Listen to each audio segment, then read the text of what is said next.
and to influence cooperative politicians by subsequent economic rewards in the business world. Despite intense pressure from the international bankers and the press, a handful of U.S. senators, led by Senator Henry Cabot Lodge, kept the U.S. out of these schemes. Without U.S. participation, the League was doomed. Incredibly, even though the U.S. rejected the World Central Bank, the BIS, the New York Federal Reserve ignored its government and arrogantly sent representatives to Switzerland to participate in the central bankers' meeting right up until 1994, when the U.S. was finally officially dragged into it. Their world government schemes thwarted, the bankers resorted to the old formula: another war to wear down the resistance to world government while reaping handsome profits. To this end, Wall Street helped resurrect Germany through the Thyssen banks, which were affiliated with the Harriman interest in New York, just as the Chase Bank had assisted in the financing of the Bolshevik Revolution in Russia during World War I. Chase Bank was controlled by the Rockefeller family. Subsequently, it was merged with Warburg's Manhattan Bank to form the Chase Manhattan Bank. Now this has merged with Chemical Bank of New York, making it the largest Wall Street bank. Their strategy worked. Even before World War II was over, world government was back on track.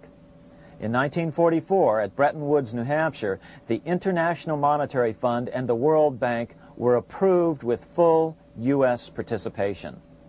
The Second League of Nations, renamed the United Nations, was approved in 1945. Soon, a new international court system was functioning as well.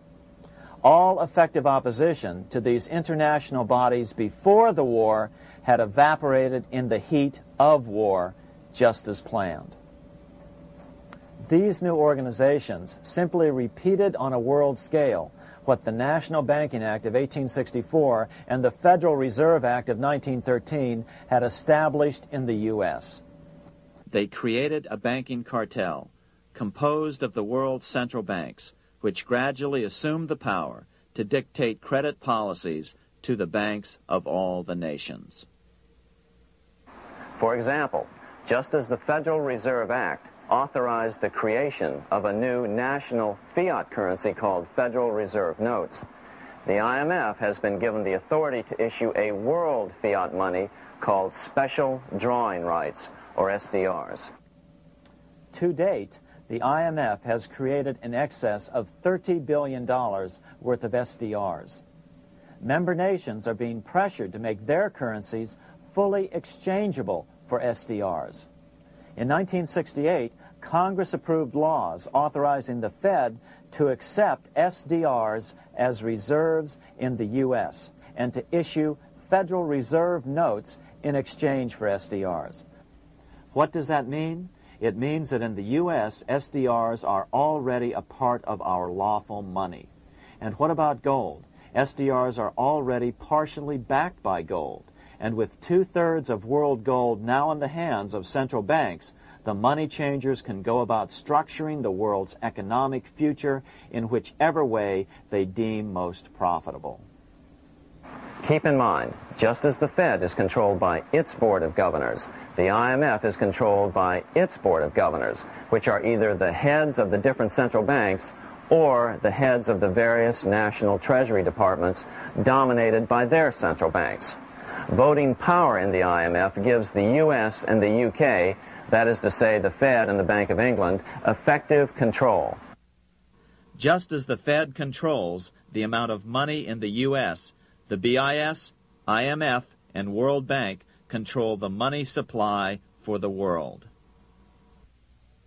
So we see the repetition of the old goldsmith's fraud replicated on the national scale with central banks like the Fed and on the international scale by the three arms of the World Central Bank.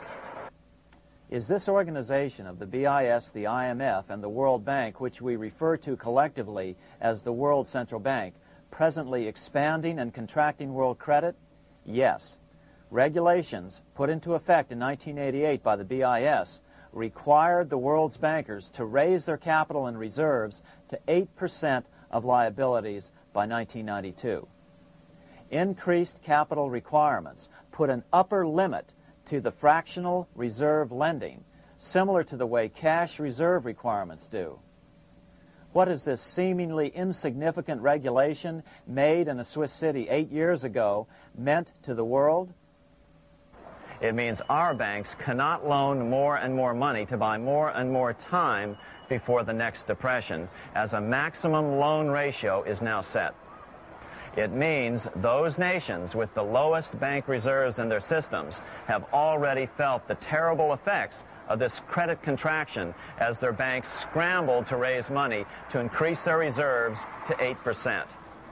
To raise the money, they had to sell stocks, which depressed their stock markets and began the depression first in their countries. Japan, which in 1988 had among the lowest capital and reserve requirements, and thus was the most affected by the regulation, has experienced a financial crash which began almost immediately in 1989, which has wiped out a staggering 50% of the value of its stock market since 1990 and 60% of the value of its commercial real estate. The Bank of Japan has lowered its interest rates to 0.5%, practically giving away money to resurrect the economy, but still the depression worsens.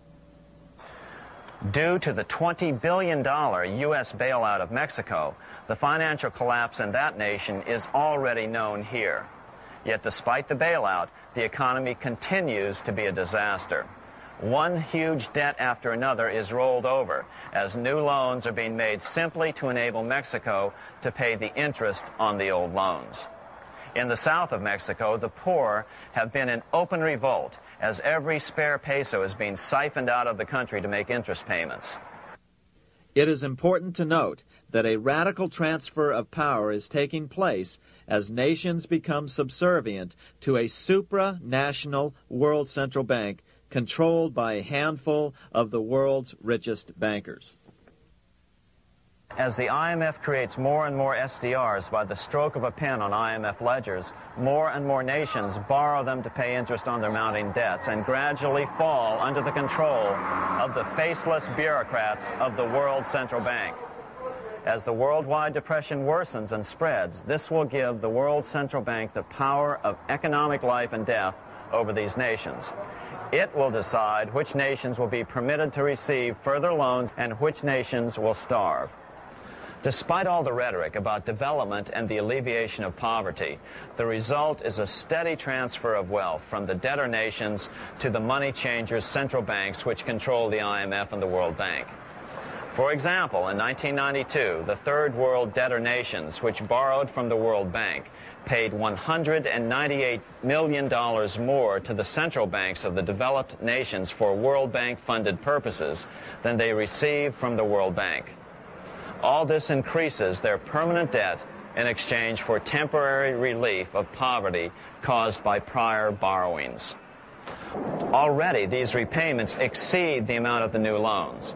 By 1992, Africa's external debt had reached $290 billion, 2.5 times greater than in 1980, resulting in skyrocketing infant mortality rates and unemployment, deterioration of schools, housing, and the general health of the people. The entire world faces the immeasurable suffering already destroying the Third World and now Japan, all for the benefit of the money changers. As one prominent Brazilian politician put it, "The Third World War has already started. It is a silent war, not for that reason any less sinister. The war is tearing down Brazil, Latin America, and practically all the Third World. Instead of soldiers dying, there are children. It is a war over the Third World debt, one which has as its main weapon interest, a weapon more deadly than the atom bomb, more shattering than a laser beam."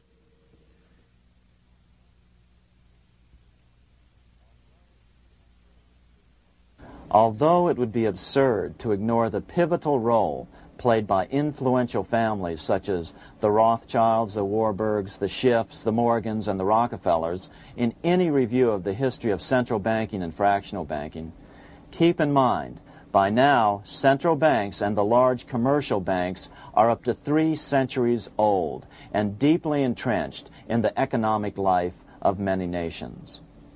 These banks are no longer dependent on clever individuals such as a Nathan Rothschild. Years ago, the question of ownership was important, but no longer.